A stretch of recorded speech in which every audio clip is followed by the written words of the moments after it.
പാറമടകളിലേക്ക് കൊണ്ടുപോയ സ്ഫോടക വസ്തുക്കളാണ് പിടികൂടിയത്. സംഭവത്തിൽ ഈരാറ്റുപേട്ട നടക്കൽ കണ്ടത്തിൽ ഷിബിലിയെ വണ്ടൻമേട് പോലീസ് അറസ്റ്റ് ചെയ്തു.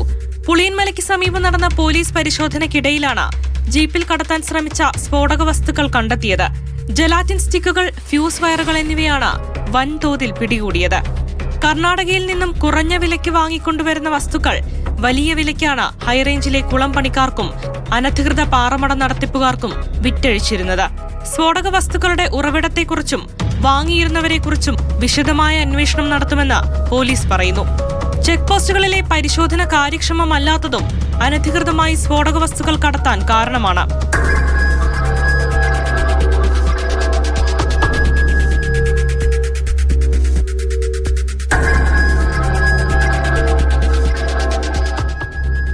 മാതൃഭൂമി ന്യൂസ്, ഇടുക്കി.